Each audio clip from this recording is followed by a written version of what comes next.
Bien, mesdames et messieurs, bonjour. Bienvenue pour ce webinaire qui concerne aujourd'hui le stockage de batteries au lithium, avec pour sujet principal d'éviter la crise. Aujourd'hui, trois entités se rejoignent pour ce webinaire commun, à savoir donc Écosystème, Serma et Batifire. Donc, vos intervenants du jour seront Laurent Vacher, qui est directeur adjoint des opérations chez Écosystème, Cyril Marino, qui est expert batterie chez Serma Technologies, et moi-même, directeur des relations stratégiques chez Batifire. En termes de sommaire, voilà comment est-ce qu'on va aborder le sujet aujourd'hui. Tout d'abord, une présentation des risques majeurs de la technologie lithium et leur cause par Cyril Marino. Puis l'intervention de Laurent Vacher sur les risques et les impacts spécifiques à l'activité de traitement des déchets énergétiques. Le retour d'expérience opérationnelle par moi-même sur un feu d'usine de recyclage qui concerne entre autres des batteries et des piles au lithium. Voilà. Et nous finirons par une prise de hauteur et une conclusion par Laurent Vacher, avec la possibilité pour vous, bien évidemment, de nous poser vos questions au fil de l'eau dans le chat. Nous essaierons d'y répondre en direct en fonction de la progression des slides. Et puis, si certaines questions restent sans réponse, faute de temps, on s'engage à vous y répondre par mail à l'issue, de façon à ce que personne ne reste sans réponse, reste dans le flou sur un sujet quel qu'il soit. Voilà, donc là, cette heure qui nous est allouée jusqu'à midi sera particulièrement dense. Donc, je passe tout de suite la parole à Cyril Marino pour la partie Serma. Cyril, c'est à vous. Merci beaucoup Cyril, du coup. Donc bonjour à tous. Je vais vous parler de notre expérience du côté de Serma Group au service de la sécurité et de la fiabilité des batteries lithium-ion. Donc vous allez voir, on va aborder d'abord cet aspect plutôt de manière théorique, hein, et puis après il y a le sens pratique. J'ai démarré un petit peu par finalement un feu qui s'est déroulé, un feu de scooter électrique, donc lors d'une charge. Donc là, c'est au début de l'événement, donc il y a une petite flamme qui apparaît, hein, un petit geyser de flamme qui apparaît. Et puis ensuite, donc normalement, là, c'était une vidéo, hein, donc normalement, la deuxième phase fait que le feu d'abord commence à se réduire un petit peu, et puis il y a un peu plus tard une deuxième explosion, puis une troisième, puis une quatrième, etc., etc. Et donc en gros ici, comprendre, hein, on va essayer de vous expliquer un petit peu pourquoi ce genre d'événement, qu'est-ce qui se passe réellement à l'intérieur d'une batterie qui fait que cette dernière part en emballement thermique, et puis ensuite ça se propage petit à petit aux différentes cellules de la batterie ici du scooter électrique. Voilà. Donc, l'emballement thermique, justement, qu'est-ce que c'est? D'où il provient? Donc, il faut savoir, hein, vous avez dans une batterie, hein, c'est composé de cellules, et les cellules elles-mêmes sont composées d'électrodes, donc une électrode positive, une électrode négative, un séparateur, de l'électrolyte. Et donc ensuite, à partir de ça, vous allez avoir un défaut qui va apparaître. Alors le défaut, ça peut être lié à un abus de type mécanique, hein. Vous avez une déformation, quelque chose comme ça, de la cellule ou du module, hein. Vous avez ensuite une déformation plutôt de la partie, un abus électrique, et qui va créer potentiellement des dendrites, des choses comme ça, qui vous permettent en fait d'avoir un problème au niveau du séparateur des trous, ce qui fait qu'au final, vous allez avoir un court-circuit interne. Et puis ensuite, vous avez l'abus d'un point de vue thermique, c'est-à-dire que vous allez faire chauffer votre batterie. Et donc là, à un moment donné, le séparateur va également subir une déformation, va collapser, hein, et donc à un moment donné, va ne plus jouer le rôle de séparateur. Vous allez avoir contact à l'intérieur de la cellule entre l'électrode négative et l'électrode positive, et donc court-circuit interne.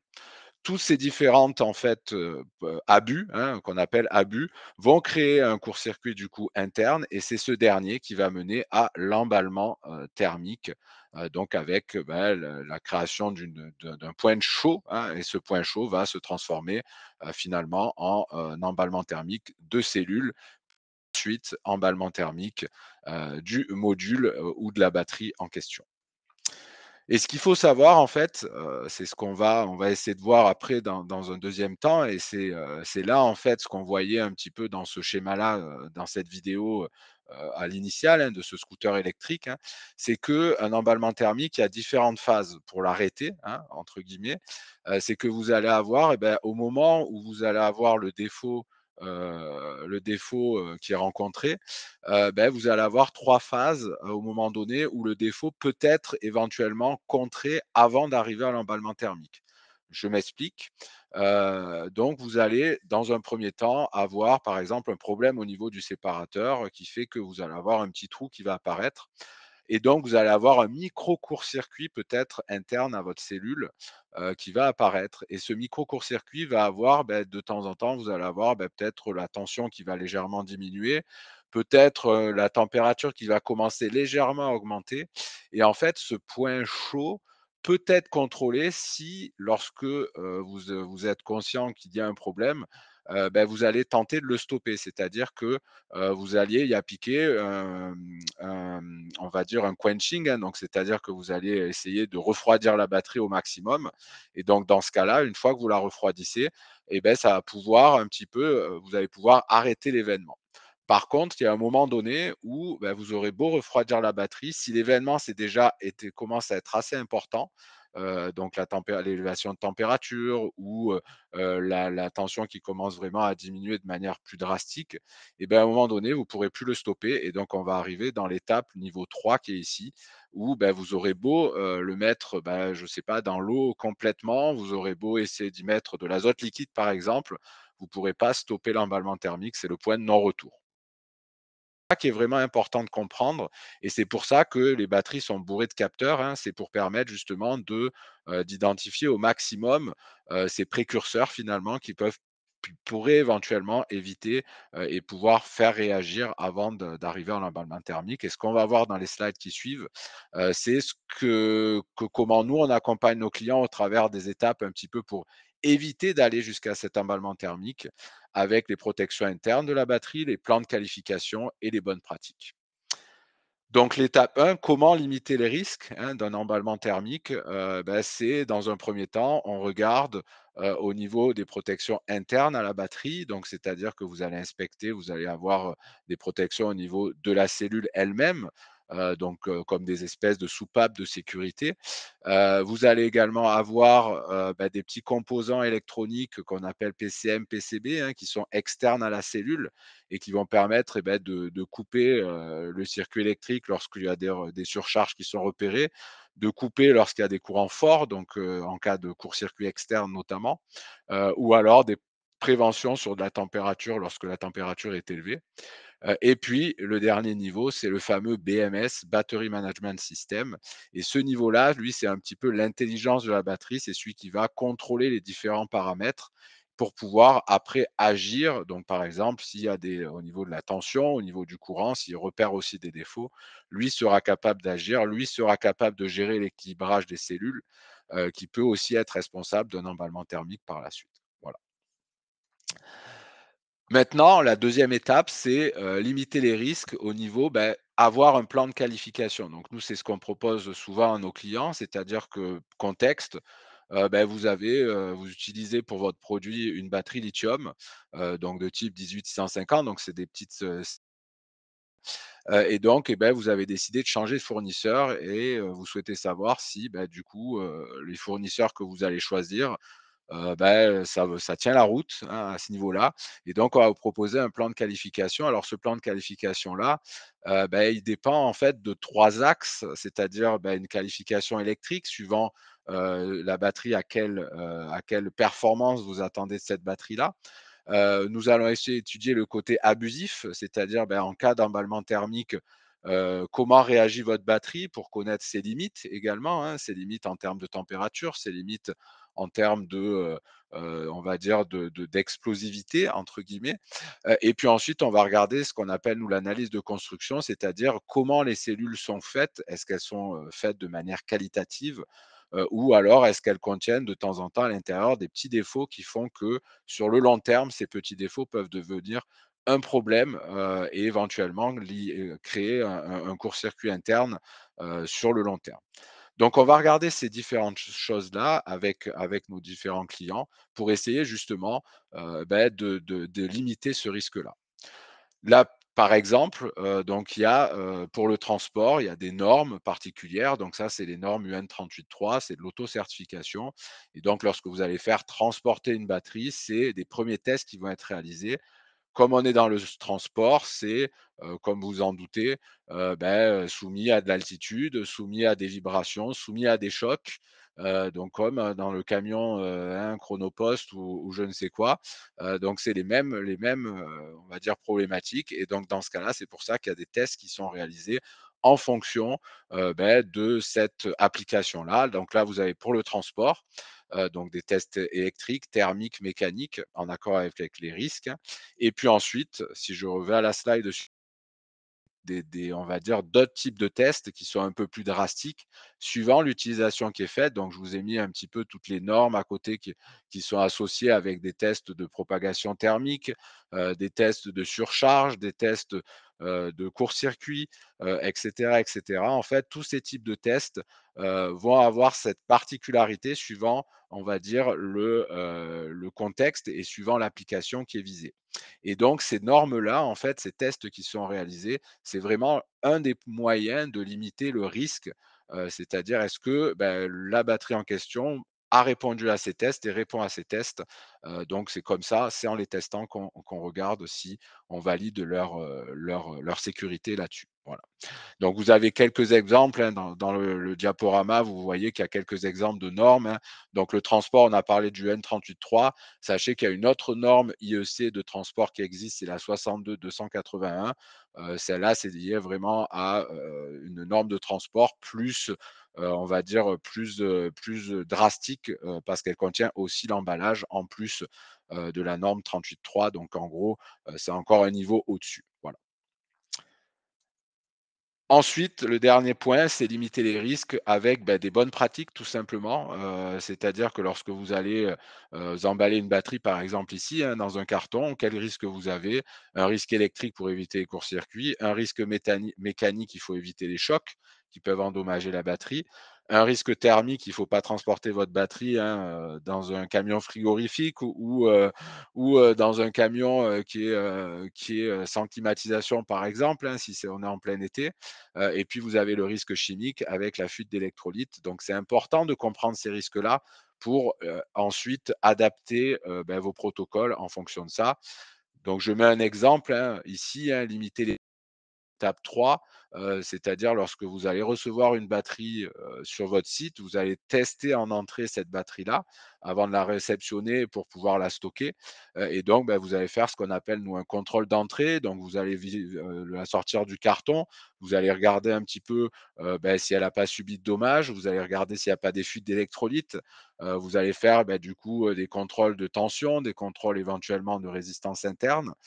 Et donc ça, c'est, des choses qui sont à faire. Par contre, il ne faut pas le faire, voilà, hein, au milieu, d'un hangar, avec plein de choses métalliques autour, par exemple. Donc il faut couvrir les surfaces métalliques pour éviter justement, les courts-circuits, enlever les montres, les bijoux, les choses comme ça qui peuvent être aussi source de court-circuit. Puis avoir des bons EPI, donc EPI, hein, c'est on va dire les protections, hein, les moyens de protection, des gants, des lunettes, des blouses adaptées, des visières, et puis ensuite forcément, avoir, un conteneur au cas où il y a un emballement thermique, une mauvaise manipulation qui est effectuée, avoir un conteneur avec des pyrobubbles à l'intérieur ou de la vermiculite qui permet là aussi, d'étouffer un minimum, le feu suivant les cas. Voilà. Donc ça, c'est tout un tas de bonnes pratiques. Et puis la dernière partie de cette de cette partie-là, c'est, des fois, côté Sarma, pour information, on a analysé, la défaillance, savoir qu'est-ce qui s'est passé, et donc, on a toute une procédure, un protocole là aussi pour essayer de déterminer quelles sont les causes, de la défaillance. Donc des fois, c'est de la défaillance de performance, des fois, c'est de la défaillance qui va jusqu'au feu et donc on est là, on met au point, en fait, des protocoles particuliers qui nous permettent éventuellement de remonter à l'issue du problème. Donc, par exemple, je vous ai mis un petit peu quelques images ici où lorsqu'on a batterie gonflée, des petits échauffements, et ben, dans ce cas-là, on va aller ouvrir la batterie, on va regarder un petit peu pourquoi. Et donc là, vous avez par exemple du lithium plating qui est mis, ou alors ici, vous avez des distorsions dans la batterie également qui peuvent créer éventuellement des petits points chauds. Et donc là se pose la question, oui, vous avez des normes, mais voilà, aussi lorsqu'il y a un vieillissement qui est effectué, là aussi, il faut compter sur le fait que vous pouvez avoir des transformations dans la batterie. Donc ça aussi, c'est à prendre en compte lorsqu'on fait une analyse de risque et de défaillance. Voilà. Et je laisse la parole pour la deuxième partie. Oui, bonjour à tous. Alors, suite à cette première partie, moi, mon objectif sur cette seconde, c'est de faire un focus sur le risque incendie lié aux batteries Lyon-Lithium dans la filière des déchets d'équipements électriques et électroniques. Alors, pour mettre un petit peu de contexte, les premiers effets et les premiers départs de feu, on les a constatés il y a une dizaine d'années. Et cette sinistralité ne fait qu'augmenter année après année. En perspective, il faut voir aussi que la mise en marché des batteries Lyon-Lithium est de plus en plus importante et elle va être multipliée par 10 dans les 6 prochaines années, ce qui implique que de plus en plus d'appareils électriques et électroniques sont équipés de batteries ou de piles. On peut penser à l'outillage, on peut penser aussi à la mobilité douce, les trottinettes, les overboards, mais on a aussi de plus en plus, chacun dans nos maisons, des équipements connectés avec des technologies de lithium qui évoluent avec différents couples chimiques et dont certains sont plus ou moins stables et plus ou moins de bonne qualité, ce qui vient aggraver le risque incendie. Alors, il y a des petites coquilles sur les slides parce qu'il manque quelques chiffres, mais ce qui est important sur cette slide-là, c'est de voir l'augmentation des départs de feu et des incendies qui ont nécessité l'intervention des SDIS sur les 5 dernières années, et notamment une augmentation importante entre 2022 et 2023, puisqu'on passe de 23 incendies importants à 41, c'est-à-dire que ça fait une hausse de 60%. L'accompagnement que l'on souhaite de l'ensemble des acteurs de la filière, c'est que, et on les y encourage, c'est de nous remonter tous les départs de feu et incendies pour pouvoir caractériser l'événement et ainsi capitaliser et partager avec eux un certain nombre d'éléments en retour d'expérience. En 2023 aussi, ce qui est assez notoire, c'est qu'on a eu 2 centres de traitement. Alors, dans les D3E, vous avez 4 types d'appareils.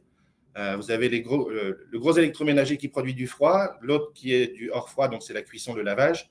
Vous avez tout ce qui est lié aux écrans, télévision, ordinateur, et puis ce qu'on appelle les petits équipements en mélange. Et c'est ce flux-là qui contient le plus d'équipements avec des batteries lithium, et c'est là où on a le plus gros taux de sinistralité. Donc, on a eu en 2023 qui ont eu un incendie majeur qui a provoqué un arrêt d'exploitation de plus de 6 mois. À chaque fois, c'est aussi des pertes financières et d'exploitation qui s'élèvent entre 2 et 3 millions d'euros. Donc, c'est qu'au-delà du risque humain, du risque industriel et du risque financier, lorsqu'on arrête 2 centres de traitement en France, on paralyse complètement la filière, ce qui veut dire aussi qu'on ne peut plus apporter le service à l'ensemble des collectivités locales déchetteries et aussi à l'ensemble des points de distribution. Alors là aussi, il manque quelques éléments, mais le graphe de gauche permet d'illustrer le nombre d'incendies par mois. Donc à gauche, on a janvier et à droite, on a décembre. Et on s'aperçoit qu'on a un effet de saisonnalité sur le nombre d'incendies, puisque ce qui est entouré en orange identifie les mois d'août, enfin les mois de juillet, mois d'août, où là, c'est les fortes chaleurs et le dérèglement climatique qui fait que parfois on a des canicules très importantes, vient aggraver le risque incendie puisque les déchets sont stockés en extérieur, donc les effets du soleil font que la température sur les déchets augmente très sensiblement jusqu'à 60-70 degrés et on sait que l'instabilité des piles et batteries lithium, au-delà de 70 degrés, ça devient un facteur à risque aggravé. Et on a aussi une saisonnalité sur les périodes pluvieuses, notamment en octobre et novembre, où là aussi, on sait que l'humidité vient déstabiliser ou rendre encore plus instables les batteries lithium. L'autre constat majeur, alors c'est le camembert qui est à gauche, mais il manque les illustrations, c'est que dans la filière des D3E, on a mesuré que 55% 55% par contre, des incendies se produisent en dehors des horaires d'exploitation. C'est-à-dire qu'il n'y a plus personne sur les sites. Au mieux, il y a un rondier et des systèmes de détection. Mais comme il n'y a plus la vigilance collective, ça veut dire que les délais de détection et d'intervention sont plus longs et donc l'incendie a de forts risques à se propager à d'autres endroits du site.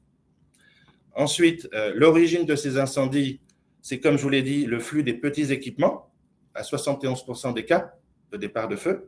Et enfin, l'origine également des départs de feu, à 62%, c'est les piles et batteries lithium.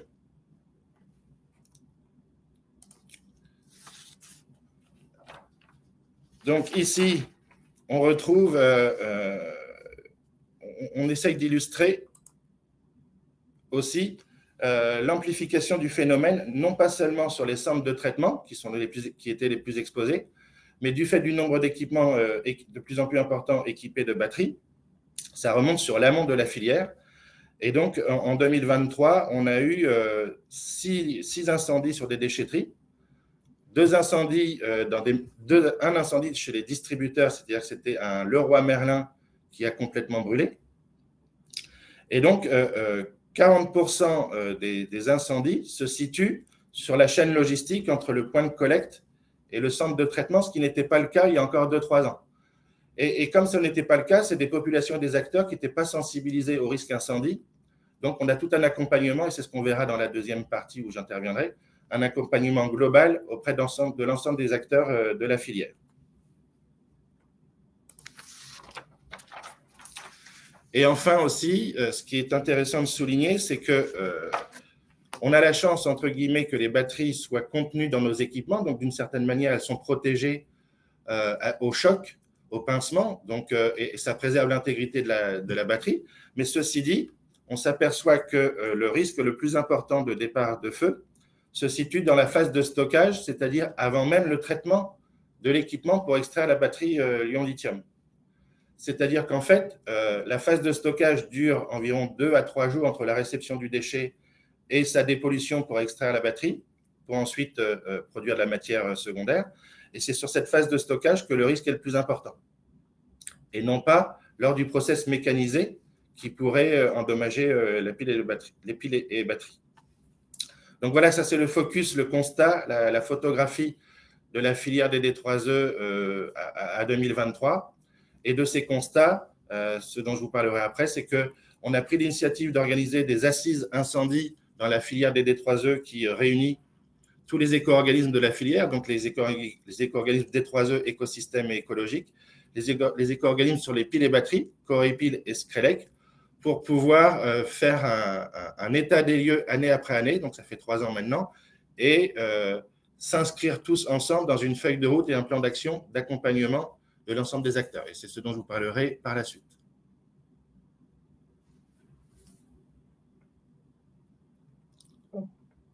Merci Laurent. Donc on va passer maintenant à cette phase de retour d'expérience sur une usine de recyclage de déchets, mais pas simplement que de déchets piles et batteries au lithium. Dans une précédente vie, j'étais pendant 25 ans sapeur-pompier professionnel et j'étais colonel il y a encore quelques mois. Et j'ai eu l'occasion de participer à une intervention que je qualifierais quand même d'ampleur et je vais vous expliquer pourquoi à travers les slides qui suivent. Donc, je vais vous parler d'un centre de tri qui comprenait un bâtiment de 10 000 m² qui était recoupé en 2 cellules de 5 000 m², avec un départ de feu qui se situe vraiment le long du mur coupe-feu qui séparait les 2 cellules. C'est un stock. Le feu prend vraiment au niveau d'une alvéole qui ne contient que des piles et des batteries au lithium en quantité très importante. On parle là de dizaines de tonnes. L'incendie se déclare forcément à 23h30, sinon c'est pas drôle, hein, c'est toujours en pleine nuit, c'est le plus gênant. Et en plus, dans une nuit du dimanche au lundi, avec absolument personne sur le site, mais il y a quand même de la télésurveillance à disposition, ce qui permet d'alerter les secours. Et puis, présence importante de stock de matières plastiques à proximité. Et là, en l'occurrence, c'est un stock de 600 tonnes qui est à proximité directe.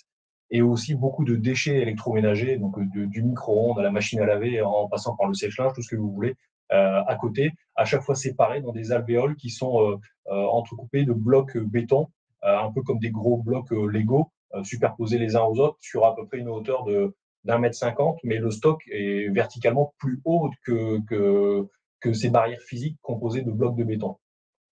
Voilà sur un plan comment ça se représentait exactement. Donc le bâtiment, si vous voyez ma flèche, c'est bien évidemment celui-là. Le mur coupe-feu est symbolisé par ce trait qui coupe le bâtiment en deux dans l'axe nord-sud.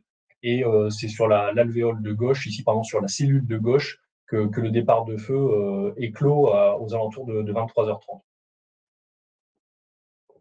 Alors, je reviens juste là-dessus, important quand même, ici, ce que vous voyez, c'est bien une voie ferrée vraiment le long de la façade est. Et on est vraiment dans une zone industrielle dense.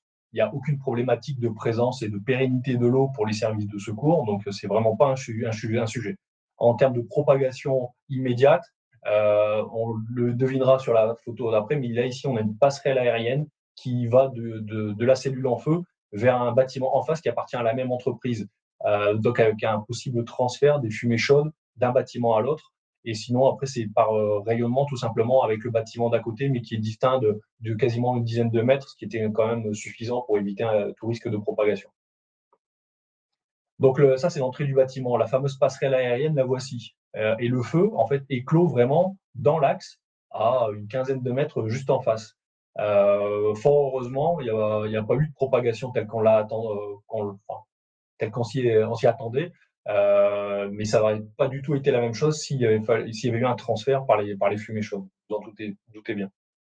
Ce qui est intéressant sur cette photo, c'est les deux portes ici qui correspondent à un quai de chargement. C'est des portes métalliques. Il est important pour moi de vous les montrer parce que c'est par là que les sapeurs-pompiers sont arrivés. Les premiers moyens engagés ont dû rentrer par là et ont dû tronçonner, ont dû disquer les portes pour pouvoir rentrer. Problématique de nuit, en fait, personne pour nous ouvrir et derrière ça brûle. Il faut absolument pouvoir entrer. Si on n'a pas les clés, eh bien, on fait avec les moyens qu'on a à disposition. Donc ça a pris des dizaines de minutes réellement pour pouvoir rentrer dans le bâtiment. Ça a vraiment été un point négatif et je ferai le lien après avec Batifire.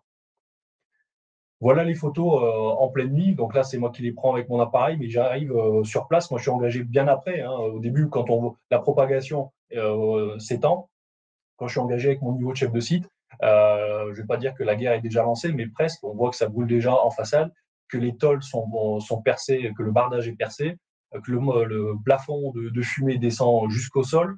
Donc là, c'est pris du quai de chargement qui a été ouvert. Et ce qu'on voit dans le fond, là-bas, c'est une partie du stock qui a brûlé. Là, ici, on voit des flammes qui sont clairement jaunes, orangées. Mais sur d'autres photos, je vous montrerai qu'on constate des flammes qui sont réellement bleues, très très intenses, très vives, avec une luminosité telle qu'on a même du mal à les regarder clairement. Et donc la position du foyer principal nous a posé des difficultés parce que derrière, on a eu un effondrement de la toiture. Mais ça, je vais vous en parler juste après. Donc les difficultés, parce que sinon, forcément, si c'est trop simple, c'est pas drôle, comme je le disais, c'est une ligne haute tension, donc 63 000 volts, qui passe juste au-dessus du bâtiment. En quoi c'est une difficulté? Déjà parce qu'éventuellement, la ligne peut être endommagée par les flammes, parce que ça perce en toiture et ça monte très haut. Mais surtout, pour nous, pour les services de secours, c'est la difficulté pour mettre des moyens aériens. Donc la grande échelle, tout simplement, elle n'a pas la possibilité de se mettre en station et de procéder à l'extinction depuis le lance-canon avec une nacelle, parce qu'on a un risque là fort pour les personnels qui sont engagés, du fait de la présence de la ligne qui a été coupée et consignée, mais ça prend plus d'une heure quand même. Donc c'est quand même assez compliqué à gérer.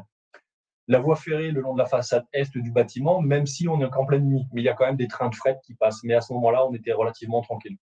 Ensuite, il y a 6 poids lourds qui sont stationnés à moins de 5 mètres de la façade nord, avec un contenu qui est indéterminé au moment où on arrive. Donc avec là aussi un fort risque de propagation. Et puis 500 tonnes de déchets dans la cellule en feu et 600 tonnes dans la seconde. Et puis, bien sûr, une structure métallique du bâtiment. Donc, structure métallique, stabilité au feu, je dirais quasi nulle, de toute façon, puisque même en s'approchant par le quai de chargement, on verra rapidement que des IPN sont carrément vrillés à cause de la chaleur et que la toiture s'est effondrée de manière partielle à la verticale du foyer principal. D'autres effondrements, d'autres difficultés particulières rencontrées, donc en l'occurrence l'effondrement partiel du mur coupe-feu sur une longueur de 20 mètres sur toute sa hauteur. Donc, il a tenu son rôle. Il était coupe-feu 2 heures. Il a tenu 2 heures. Mais pour exagérer, à 2h01, il était par terre. Donc, avec un fort risque de propagation, du coup, à la cellule d'à côté qui a été préservée intégralement, fort heureusement, du début à la fin, parce qu'on a concentré nos moyens d'extinction à cet endroit-là. Mais ça c'était vraiment des difficultés liées à l'intensité du foyer, parce que c'était pas des déchets classiques, c'était des batteries et des piles au lithium. Donc, avec un très fort potentiel calorifique. et un feu qui s'auto-alimente par le nombre de batteries concernées. Donc c'est presque un jeu sans fin. Plus on arrose, de toute façon, plus ça s'évapore, et c'est pas l'eau en soi n'est pas un agent extincteur suffisant. Il a fallu partir sur des perspectives peut-être même jusqu'à de l'émulseur, hein, de la mousse, pour pouvoir l'éteindre. Et au final, on a trouvé un compromis avec ce qu'on appelle du mouillant moussant, qui permet aussi de casser la tension superficielle de l'eau et d'avoir une couche qui va rester plus en place que de l'eau simple qui va s'évaporer plus rapidement. Un très fort dégagement de fumée, donc là aussi avec un impact quand même sur les sapeurs-pompiers qui nous amène à être sous appareil respiratoire de manière systématique, parce que même un simple masque FFP2 n'est clairement pas suffisant. Par contre, l'avantage qu'on a, c'est que ça se déroule la nuit, et puisque c'est la nuit, personne ne se rend compte du sinistre, alors que si ça avait été en pleine journée, on aurait eu beaucoup de curieux qui seraient venus, avec un panache de fumée qui était vraiment très impressionnant. Même de nuit, on le voyait clairement. Donc, il y aurait eu un impact médiatique différent, une appréciation en termes d'écologie qui aurait été différente aussi, bien que nos relevés nous confirmaient qu'il n'y avait pas de danger pour la santé. Mais malgré tout, pour les sapeurs-pompiers, ça reste une source d'inquiétude aussi, parce que il y a tout et n'importe quoi, notamment à côté les matières plastiques qui étaient présentes en grande quantité. Puis les appareils ménagers également, pour ce qui est de l'agent extincteur, donc j'ai abordé cette question-là. Les éléments favorables, il y en a quand même eu, comme je l'ai dit, donc l'intervention de la nuit, pas de circulation, donc ça nous facilite la tâche pour la circulation des véhicules, pour le positionnement des tuyaux pour l'alimentation, etc. Pas de gêne occasionnée dans la zone industrielle, donc pas de chômage technique de fait pour les voisins qu'on aurait pu empêcher d'accéder à leur bâtiment. L'impact visuel du panache est complètement nul puisque c'est la nuit, comme je le disais, alors qu'en journée, forcément, c'était différent. La DECI, j'en ai parlé, de la défense extérieure contre l'incendie. Et puis, malgré tout, une arrivée rapide de personnes ressources sur site, avec par chance, je dirais presque la personne ressource idéale, un monsieur qui savait tout faire, clairement. Il savait tout faire, il connaissait son entreprise sur le bout des doigts, il avait les permis pour conduire les machines qui nous ont aidés à débarder, il avait la connaissance parfaite des installations, et donc ça a vraiment été d'une grande aide pour prendre les décisions les plus adéquates et vraiment gagner du temps dans le dispositif derrière. Ensuite, c'est la mise en œuvre d'un PC exploitant propre à la gestion de crise du site, avec une très bonne interface avec le commandant des opérations de secours, donc c'était moi, et puis en face, c'était la DRH du site en fait, qui faisait toute cette partie gestion de crise, qui n'avait pas la connaissance technique, mais qui pouvait s'appuyer sur une équipe qui était vraiment présente et très qualitative, vraiment, réellement, et ça c'était vraiment d'une grande aide. Voilà. Bon, voilà les photos. D'un point de vue extérieur, là, ce qu'on voit, c'est pris depuis la façade ouest. Et là, on voit que le bardage a été arraché. Et effectivement, comme je le disais, ce technicien qui savait à peu près tout faire disposait du permis pour conduire une espèce de tractopelle qui, muni d'une pince, a arraché tout le bardage pour nous permettre d'accéder aux différents points chauds successifs, allant du nord au sud de l'établissement au sein de la cellule, pour pouvoir limiter la propagation et surtout éteindre des foyers qui étaient très violents quand même, je peux employer le mot, hein, parce que 600 tonnes de plastique qui brûlent d'un coup, vous pouvez vous assurer je peux vous assurer que ça chauffe très largement et que ça s'éteint pas comme ça. Là, ce qu'on voit, c'est les machines liées à l'extraction d'air qui sont à l'intérieur, mais en gros, toutes les machines de cette partie-là de l'usine ont brûlé. Voilà. Clairement, ça n'a pas pu être protégé parce que la propagation était trop rapide, justement du fait de la nature du stock. Je vous parlais tout à l'heure du côté assez vif des flammes. Donc là, on s'en rend bien compte sur ces photos. Là, c'est directement pris depuis la cellule qui, elle, a été préservée par le trou causé de l'effondrement du mur coupe-feu. Donc là, ce qu'on voit, c'est le stock initial qui brûle encore et qui aura brûlé en fait jusqu'à la fin. Il nous a posé des difficultés parce que lorsqu'il a créé l'effondrement partiel de la toiture est restée justement partiellement accrochée en partie haute et du coup faisait un écran, ce qui faisait qu'on pouvait éteindre que depuis la cellule qui était protégée, mais pas depuis l'autre côté. Donc ça nous a ralenti considérablement dans la limitation de la propagation. Bon, d'autres photos, et puis au grand mot, les grands remèdes donc pour les sapeurs-pompiers présents dans l'assistance, parce que vous allez reconnaître, c'est un CCFS, un camion citerne feu de forêt super, avec une capacité de jusqu'à 13 000 litres et un canon qui peut envoyer jusqu'à 2200, 2700, j'ai plus tout à fait le chiffre en tête, litres minute, jusqu'à 80 mètres à l'horizontale. Et donc là, comme il y a un talus, on ne pouvait pas de toute façon accéder au plus près de la façade, et ça nous a aidé vraiment pour envoyer des très grandes quantités d'eau sur le site. Et la gestion de l'eau a été un problème aussi en soi, puisqu'on pataugeait dans 8 cm d'eau, avec une citerne extérieure de rétention d'eau qui était de 450 mètres cubes, qu'il a fallu vider au petit matin parce qu'elle n'était plus en mesure de recevoir tout ce qui arrivait encore comme eau d'extinction et par le biais des écoulements, sachant que, enfin, ça ne se voit pas sur les photos, il avait beaucoup plu en plus sur le site dans la soirée et dans la nuit. Le lendemain matin, ben voilà ce que ça donne. Donc là, c'est vers quelle heure il peut être là, 10 heures à peu près. Le préfet venait de quitter les lieux, il est venu vers 9 heures au petit matin pour constater les dégâts. Là, ce qu'on voit, c'est la façade est, avec tout ce qui a pu être arraché par la pelleteuse qui est ici. Tout le bardage a été enlevé, et donc derrière, une cellule qui a été détruite à 100%, qui nécessitera la reconstruction, et ça rejoint les chiffres de Laurent tout à l'heure, avec du chômage technique là pour une cinquantaine de personnes qui ont été reclassées sur d'autres sites, avec une reconstruction qui sera très fastidieuse, avec un dossier porté, mais avec les problématiques opposées par l'Adréal en termes de respect de la réglementation, etc. Donc forcément des difficultés supplémentaires. Et malgré tout, on voit que tout n'a pas brûlé, hein, puisqu'ici on voit un stock qui a été préservé, mais si ça avait dû brûler aussi, puisque c'est que des matières plastiques, ça aurait encore compliqué la tâche. Du coup, ça permet de faire le lien avec l'application Batifier, puisque le dirigeant du site a fait le choix après de se référencer gratuitement dans l'application Batifier. La réflexion, elle est issue de la problématique d'accessibilité au bâtiment, puisqu'il nous a été très compliqué de rentrer. Batifier permet de stocker les plans des bâtiments, mais aussi de mettre à disposition les codes d'accès pour pouvoir rentrer plus facilement dans tout type de bâtiment. Donc, c'est une application qui est à disposition des forces de sécurité et de secours, donc police, pompiers, gendarmerie, potentiellement même SAMU, tous ceux qui concourent de près ou de loin à l'urgence et qui ont la nécessité d'entrer dans des bâtiments. C'est sans engagement. Et clairement, là, on est dans un geste quasiment d'utilité publique, parce que ça permet de gagner en efficacité, ça permet aux secours d'intervenir plus efficacement et surtout aussi d'intervenir avec plus de sécurité pour eux, parce qu'ils connaissent les dangers de vos bâtiments. Donc, c'est réellement important de le faire. Donc, n'hésitez pas à nous contacter sur le site de Batifier avec le formulaire de contact, sachant que derrière, on a une version payante qui, elle, permet de piloter la conformité réglementaire des bâtiments à travers une quinzaine de modules différents, dont le fameux registre de sécurité dématérialisé, qui est aujourd'hui la solution numéro 1 sur le marché. Voilà, j'en ai pas fini avec cette partie. N'hésitez pas à poser vos questions dans le chat pendant que je repasse la main à Laurent pour la seconde partie de son intervention. J'aurai le temps d'y répondre. N'hésitez pas. Merci. Laurent, c'est à vous. Oui, merci. Bonjour à tous. Donc, l'objectif de cette intervention, c'est d'abord de vous dire que le sujet risque incendie chez Écosystème, on l'a pris en 2016. J'ai créé une cellule incendie qui se réunit toutes les semaines. Ça a été intégré aussi à notre comité de prévention des risques. Et que les slides que je vais vous présenter, c'est des slides qui font partie d'un document beaucoup plus complet qu'on a construit justement avec tous ces retours d'expérience et les enseignements qu'on a tirés pour pouvoir identifier les points d'amélioration qui restent encore à faire, pour pouvoir aussi identifier certaines doctrines qu'il faut systématiquement appliquer dans la filière des D3E, et pour pouvoir aussi partager tous les outils de formation et les outils de management du risque incendie que l'on a développés, notamment en collaboration avec le CNPP, et on parle effectivement de l'outil Batifier.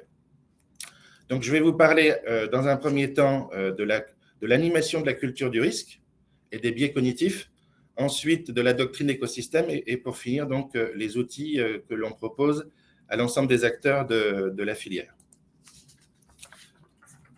Alors, sur la culture du risque, il y a plusieurs choses à identifier. C'est que la culture du risque de l'entreprise se caractérise par le comportement de ses salariés, mais aussi par le comportement des dirigeants de l'encadrement. Ensuite, la notion de culture trouve aussi tout son sens dans le domaine de la prévention du risque, parce que plus la culture du risque, quel qu'il soit, mais le risque incendie, c'est notre sujet, est importante, plus la notion de prévention est développée au sein de l'entreprise. Donc, l'enjeu réside en fait que le risque incendie est enchâssé dans les manières à penser des individus.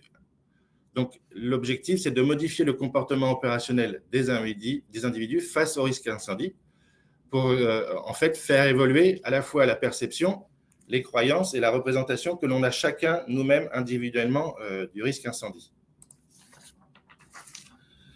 Ce qu'on s'aperçoit aussi, c'est qu'en France, la culture du risque, elle n'était pas très développée. Tout s'est accéléré ces dernières années, notamment avec l'entrée des notions de sites Céveso et de l'intensification des risques et des risques incendies. Mais on s'aperçoit donc que la culture du risque, elle a eu 3 phases. Une première période qui date des années 70, où les entreprises se sont surtout attachées à être fiables techniquement pour baisser l'accidentologie. Donc, c'est-à-dire qu'elles se sont d'abord attelées à être conformes réglementairement et à avoir les outils qui paraissaient adaptés aux différentes situations. Ensuite, on a eu une deuxième période qui, là, est beaucoup plus intéressante, c'est de mettre en place un système de management du risque. Ça nécessite donc un plus grand formalisme qui s'installe dans les entreprises, et puis des règles et procédures, donc un tas d'outils, de documents partagés en interne avec des formations de personnel, mais partagés aussi en externe, notamment avec les SDIS. Et là aussi, ça permet de mieux piloter le risque incendie. Et le plus important derrière, c'est d'en faire l'analyse, de faire l'analyse de chacun des événements et d'avoir un rétexte systématique en interne associant les collaborateurs et toutes les parties prenantes. Et puis enfin, le troisième point sur lequel on fera un petit focus, c'est le facteur organisationnel et humain. Donc là aussi, c'est que cette approche du biais cognitif, en fait, est entrée dans la culture du risque plutôt dans les années 2000, et ce qui a permis aussi de contribuer à la baisse de l'accidentologie. Donc ces 3 périodes de prise de conscience et d'adaptation des entreprises face au risque ont permis de diminuer le nombre d'événements. Ceci dit, ce taux d'accident, il demeure très élevé parce qu'en France, on a 2 décès par jour sur le risque industriel. Et faire baisser la fréquence des accidents, c'est poursuivre le changement de la culture du risque au sein des entreprises en s'appuyant sur les connaissances, notamment en matière de cognitivité. C'est-à-dire, en fait, c'est le comportement individuel et collectif qui doit contribuer à diminuer, à détecter et à agir en cas de départ de feu.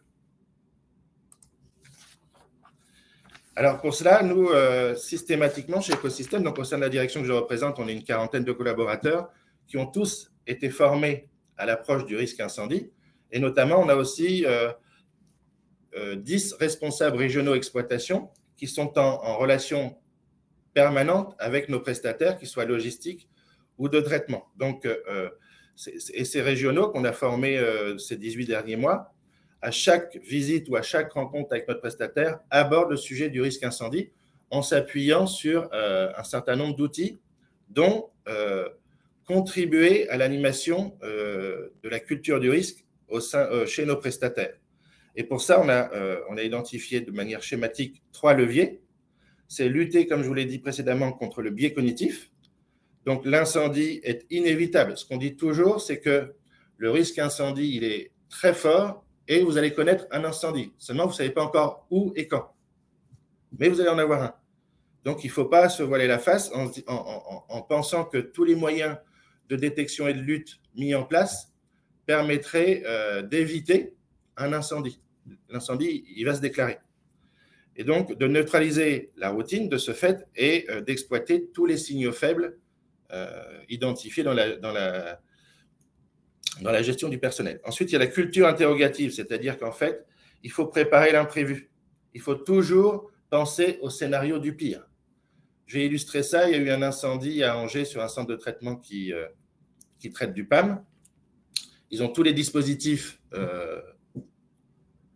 les plus importants. Et il y a eu un départ de feu en pleine nuit, donc en dehors des horaires d'exploitation. Et comme je vous l'ai dit, et d'ailleurs le cas qui a été illustré par Cyril, c'est la nuit, c'est en dehors des horaires d'exploitation. Sur cette zone industrielle, il y a eu une coupure générale du courant. Le site a un groupe électrogène, mais d'une autonomie de 2 heures. Et à l'issue de ces 2 heures, il y a un départ de feu, mais comme il n'y a plus d'électricité, tous les moyens de détection qui fonctionnent à l'électricité n'ont rien détecté.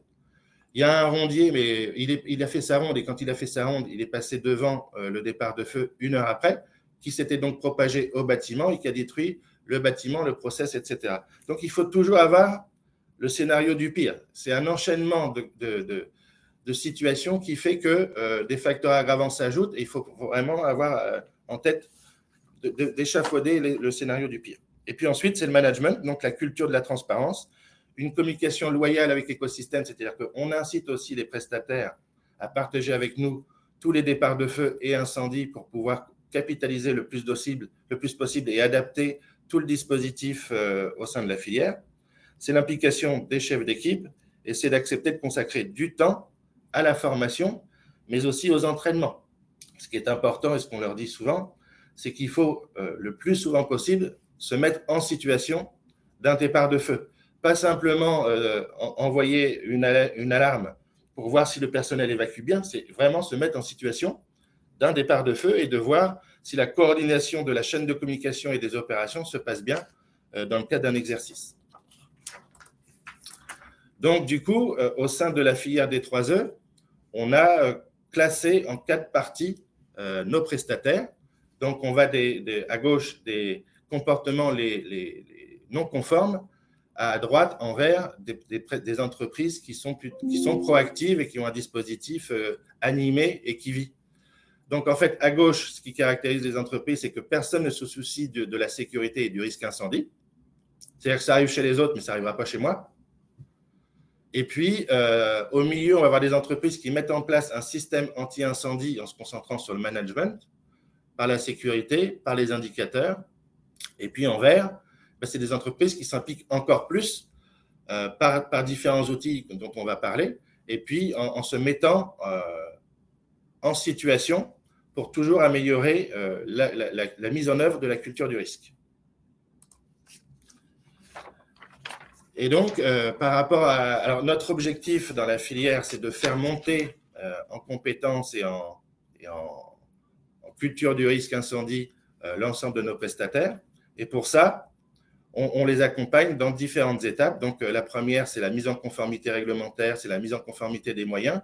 Et puis ensuite, pour les faire passer vers le niveau le plus élevé, c'est là où on va déployer l'ensemble de nos outils. Donc, on va faire des stress tests, je vais en parler. On a construit un module de formation sur le biais cognitif et la culture du risque incendie avec l'entreprise Fullmark. On a construit des modules de formation d'équipiers de première intervention et d'équipiers de seconde intervention avec le CNPP, mais c'est un module qui est dédié au PAM, au départ de feu électrique lié aux batteries lithium qui se transforment en feu et incendie plastique avec des fumées toxiques. C'est aussi l'outil Batifire, c'est le pré-job, le briefing du matin, c'est un outil qu'on appelle la chasse au risque, etc., etc. La doctrine écosystème. On a identifié 3 temps forts suite aux différents rétextes. C'est d'abord les 3 premières minutes, c'est le délai maximum pour que sur un site, un départ de feu soit détecté, neutralisé à n'importe quel endroit du site pendant les horaires d'exploitation. Ça veut dire que là, qui intervient? D'abord, c'est la vigilance, la covigilance de l'ensemble des salariés, et puis les équipés de première intervention. On a mis en place, enfin, on a décrit un tir, je vais vous en parler après, et puis donc de déployer tous les dispositifs RIA. Et alors, ça a été dit par Cyril, les consignes que l'on donne, en tout cas l'approche que l'on donne, c'est qu'il faut noyer le départ de feu, le foyer, avec de l'eau, pour faire baisser la température et éviter une propagation, éviter aussi l'onde thermique. Et puis ensuite, avec les secours extérieurs, si c'est nécessaire, eux arrivent avec des eaux d'extinction et puis des additifs, des mousses qui viendront compléter le dispositif et qui permettront, après plusieurs heures, d'étouffer et d'éteindre l'incendie. Ensuite, on a un délai de 5 minutes maximum pour détecter et neutraliser un départ de feu en n'importe quel endroit, en dehors des horaires d'exploitation. Donc, 55% des incendies sont en dehors des horaires d'exploitation. Ça veut dire qu'il faut que chaque entreprise ait un système de détection, soit présent sur le site humain, soit rattaché à une entreprise de télésurveillance, mais qu'il faut qu'en 5 minutes, la détection soit faite pour lever le doute en moins de 2 minutes et pour pouvoir enclencher les premiers moyens de lutte, notamment avec des lances à eau qui peuvent être téléguidées depuis un poste de contrôle. Et cela nécessite que les stocks de déchets contenant les piles et batteries soient le plus bas possible et qu'il n'y en ait même pas du tout à l'intérieur des bâtiments. Et enfin, un délai de 20 minutes pour pouvoir contenir le départ de feu et l'incendie dans l'attente de l'arrivée du SDIS, puisqu'on a évalué le délai moyen entre l'appel du SDIS et son arrivée sur site à environ 15-20 minutes, selon l'éloignement, les horaires, si on est de jour ou de nuit. Donc ça, je ne vais pas passer beaucoup de temps sur cette slide-là parce que ça reprend ce que je viens de vous dire, avec des actions qu'on demande ou qu'on propose aux prestataires, notamment de couper les énergies et les fluides, d'arrêter la mise en sécurité, la rétention des eaux d'extinction, etc. Tout ça dans cette perspective du timing 3 minutes, 5 minutes, 20 minutes. Ensuite, c'est quoi la protection incendie? Parce que parfois, on part de loin avec certains prestataires, hein, donc ça paraît basique, mais c'est très important de rappeler tous ces éléments. Donc, c'est détecter un début d'incendie ou une combustion avec une action sur l'organisation du gestion de sinistre. C'est donner l'alarme et c'est lutter contre un début d'incendie, c'est-à-dire le plus possible le circonscrire avant l'intervention des secours extérieurs et de limiter la propagation du feu et de ses effets à d'autres endroits du site. C'est aussi parler de résistance au feu, donc c'est le temps pendant lequel les éléments de construction peuvent jouer un rôle, notamment les charpentes, etc. Donc là, on est sur la partie réglementaire. La réaction au feu qui peut être apportée au feu et au développement de l'incendie, c'est le compartiment cloisonné pour éviter une propagation sur d'autres activités du site ou d'autres lieux de stockage de déchets dangereux au-delà des déchets électriques et électroniques. Et puis, c'est le désenfumage. Alors là, je voulais vous parler de la partie des outils. Donc, tout au long de l'année 2024, on a réalisé 24 stress tests. Donc, c'est quoi un stress test? C'est on se présente de manière inopinée sur un site. Seul le directeur du site est au courant. On arrive avec des fumigènes. Préalablement, on a préparé des scénarios les plus improbables de départ de feu sur le site parce qu'on a la connaissance du plan de masse, etc., de l'activité, des zones de stockage. Donc, on arrive, on briefe le directeur, le QSE, on se met en position et on fait des départs de feu isolés ou simultanés pour ensuite voir quelle est toute la chaîne de communication et d'action qui vont être mis en œuvre par les différents personnels. Et dans ce cadre aussi de ces stress tests, on met aussi un mannequin en situation de détresse respiratoire de manière isolée et généralement après l'évacuation du personnel. Donc, il faut s'assurer que l'évacuation du personnel est totale. Et puis ensuite, on met le directeur du site en interview face à un commandant de SDIS. Alors, on joue le rôle et face à un journaliste parce que la communication en gestion de crise, c'est aussi importante, notamment sur les fumées parce que les fumées, on ne le dit pas, mais elles sont toxiques pour l'environnement. Donc, de plus en plus, les élus, les associations sont sensibles à la récurrence et à l'augmentation de ce départ de feu. Donc, il faut être transparent. Vaut mieux savoir dire non quand on ne sait pas, mais être transparent et ne pas nier les faits. Donc, l'objectif, c'est de saluer les bonnes pratiques, d'identifier les axes de progrès à l'issue du stress test et d'évaluer le niveau de maturité de la culture du risque du prestataire. Ça s'adresse donc aux plateformes logistiques, c'est ce qu'on appelle CDR, centre de regroupement, et aux centres de traitement, mais aussi à tout partenaire gestionnaire de déchets, c'est-à-dire en fait toute l'activité de tri du déchet, parce qu'on voit que le risque incendie lié aux batteries s'élargit au-delà de la filière des piles et batteries et des D3E, parce que le geste de tri n'est pas assez bon et qu'on retrouve des piles et batteries dans d'autres secteurs d'activité du déchet. Donc, tout ça, c'est animé par moi-même, etc. Et puis, à l'issue de l'exercice, on fait un bilan, on restitue un bilan formalisé qu'on partage avec les responsables régionaux et le prestataire en question. Et ce qui est important, enfin, ce qui est intéressant sur ce stress test-là, c'est que nous-mêmes, intervenants écosystème, on n'a pas besoin de stigmatiser ou de souligner ce qui n'a pas fonctionné, c'est-à-dire que le prestataire lui-même a identifié les difficultés qu'il a pu rencontrer pendant l'exercice. Et donc, ça nous permet à ce qu'il soit objectif dans l'approche et qu'on ne soit pas, nous, identifiés comme sachants qui imposent ou qui, un certain regard. Ensuite, on a développé un outil qui s'appelle Chercher l'erreur. Donc, en fait, c'est un peu le jeu des 7 erreurs. C'est-à-dire que là, on voit un site sur lequel il y a une coactivité à la fois de stockage, de traitement, etc. Et dans cette photo, il y a des anomalies et on demande aux prestataires d'animer ces équipes par rapport à ces anomalies-là. Parce que dans la routine, parfois, on va avoir une palette qui est devant la RIA qui la rend inaccessible. On va avoir une porte qui est fermée alors qu'elle doit être ouverte pour contribuer à l'évacuation du personnel, etc. Donc là aussi, c'est les équipes d'écosystème qui animent ce jeu, cette activité, avec les différents chefs d'équipe de nos prestataires. Alors, ce qu'on leur demande de faire aussi, mais d'accentuer surtout, parce que c'est la récurrence et la répétitivité des choses qui font que on arrive à avoir un effet positif, donc d'avoir une causerie incendie le plus régulièrement possible pour avoir une approche informelle et faire parler les collaborateurs sur le risque incendie pour faire émerger des questionnements, des besoins, des éclaircissements, des plans d'action à créer, à innover.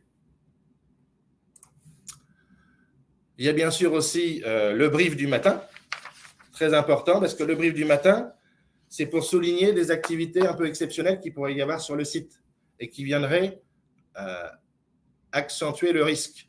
Notamment aussi ce qui n'est pas suffisamment souligné par nos prestataires ou pris en compte, c'est l'intervention de tout personnel extérieur. Il y a souvent de la maintenance, etc. Donc, il faut savoir si une activité extérieure peut venir aggraver un risque. Par exemple, s'il y a besoin de faire de la soudure, est-ce que le poste de soudure sera éloigné ou pas d'une zone à risque? Donc, c'est tout ça aussi dans le cadre du brief du matin qui doit être abordé chaque matin aux prises de poste avec les différentes équipes des sites. Ensuite, donc, ce qu'on leur demande, c'est de nous déclarer toute la sinistralité et qu'on contribue et qu'on partage et qu'on puisse faire avec eux les rétex pour rechercher les causes profondes de chacun des départs de feu. Et à chaque cause profonde origine de trouver une faille qu'il aurait pu y avoir dans le dispositif et donc d'améliorer et d'amender, d'adapter le dispositif pour prendre en considération cette faille et donc de faire émerger des actions correctives. Là aussi, ça s'adresse à l'ensemble des prestataires. C'est animé toujours par l'ensemble des collaborateurs de la direction des opérations, mais essentiellement sur le terrain à chaque fois que l'on rend visite à nos prestataires. On va accélérer un peu, Laurent, il nous reste 2 minutes. Oui, alors j'accélère parce que j'ai bientôt fini. On a mis aussi en place un traitement automatique du risque, donc c'est le TIR, c'est-à-dire que ça décrit toutes les actions rapides, immédiates qu'il faut avoir dans les 3 premières minutes. Et puis, donc les modules de formation dont je vous ai parlé, premier équipier d'intervention, second équipier. Et puis, enfin, on parle de Batifire, puisque là aussi, c'est très important d'avoir un lien le plus étroit possible entre les SDIS et les exploitants des sites, soit dans le cadre d'exercices partagés, de visite du SDIS sur les sites, mais aussi le lien le plus rapide et le plus efficace possible dès qu'il y a un départ de feu et qu'il y a un appel auprès des SDIS. Donc, Batifire, c'est aussi une solution et c'est l'ensemble de ces solutions, et pas seulement une seule, qui contribue à l'efficacité du dispositif. Voilà, et puis se former à la culture du risque, c'est tous les plans de formation dont je vous ai parlé. Et je m'arrête là. Merci. Merci, Laurent. Voilà, bon, écoutez, ce webinaire touche à sa fin. On a réussi à le tenir dans un délai contraint. Il y a eu énormément d'informations. Si vous avez des questions, n'hésitez pas à les manifester encore dans le chat avant qu'on clôture la session et on les prendra en compte pour vous apporter une réponse. Voici en quelques lignes les prochains webinaires prévus. Donc, comment faciliter l'intervention des forces de sécurité et de secours grâce à Batifire, donc le 21 novembre. Le 22 novembre, on enchaîne le lendemain avec la construction en matériaux biosourcés, avec l'analyse du risque incendie et solutions avec le lieutenant-colonel Laurent Rieux de la Savoie. Le 27 novembre, présentation du registre de sécurité dématérialisé Batifire Plus avec une démonstration. et à nouveau comment faciliter l'intervention des forces de sécurité et de secours grâce à Batifire. Voilà. Donc, les lignes bougent très vite chez Batifire. Pour celles et ceux d'entre vous qui sont intéressés ou qui ont besoin d'un plan de défense incendie, sachez qu'en partenariat avec le CNPP, on a développé un module supplémentaire qui sortira en début d'année prochaine dans Batifire Plus, qui sera donc un module payant, mais qui s'appellera PDI by CNPP et qui vous permettra de piloter votre plan de défense incendie de manière totalement dématérialisée depuis l'application. Voilà, donc écoutez, j'espère que vous avez appris beaucoup de choses. Comme je l'ai dit, c'était très dense. Merci Cyril, merci Laurent pour votre participation très active et vos implications sur ce sujet qui est un sujet d'avenir. Hein, clairement, de toute façon, on sait qu'on n'est peut-être qu'au début entre guillemets, des problématiques que l'on peut rencontrer sur ce sujet et à nous d'y apporter des solutions. C'est ce que chacun d'entre nous tente de faire également de son côté. Je vous souhaite une bonne journée à toutes et à tous. À très bientôt et pour de nouvelles aventures et un nouveau webinaire. Merci. Au revoir. Merci à tous. Merci Cyril.